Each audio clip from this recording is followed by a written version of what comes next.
And for some reason, one thought just wouldn't leave me.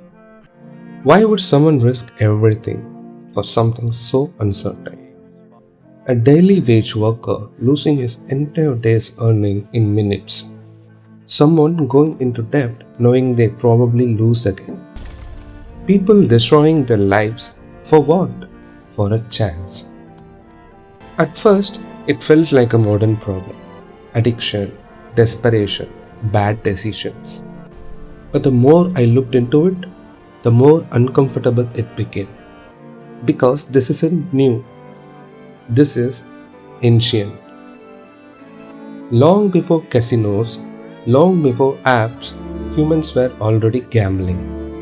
Not in hidden corners, but in rituals, in gatherings, in the very fabric of society.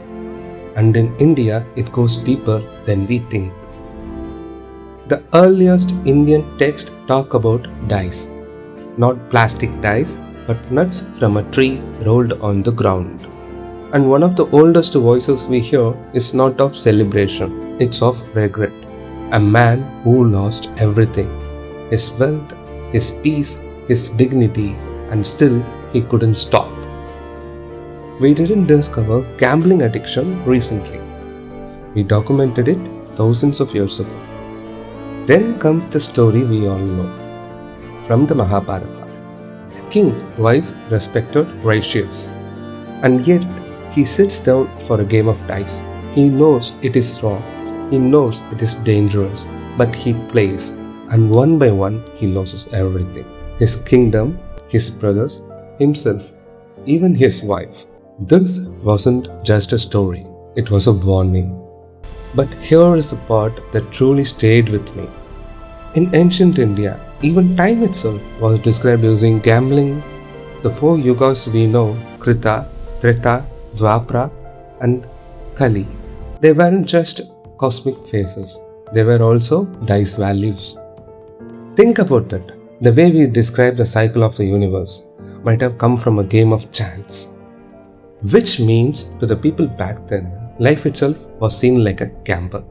Uncertain, cynical, unpredictable. Sometimes you win, most times you don't. And that idea never left us. It just changed form. Dice became boards, boards became cards, cards became numbers.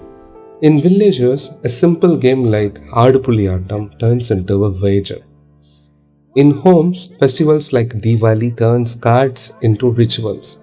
In cities, matches turn into betting markets. And today, your phone is a casino. Different games, different times, same outcome. So maybe it was never about the game. Because the real game is happening inside us. Your brain doesn't just reward winning, it rewards uncertainty. That moment before the result, the anticipation, that's the real addiction. Even a near win feels like a win.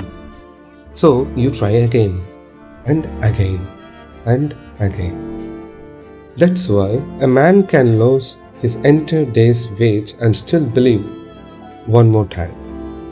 That's why someone drowning in debt doesn't stop. Because in that moment, hope feels stronger than reality.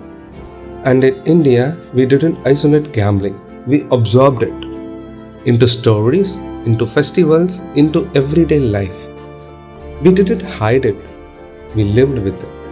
So, this isn't just about money, this isn't even about addiction, this is about something deeper. Gambling is what happens when humans try to make sense of uncertainty. I thought I was trying to understand gambling, but I wasn't. I was trying to understand why we believe the next moment will be different.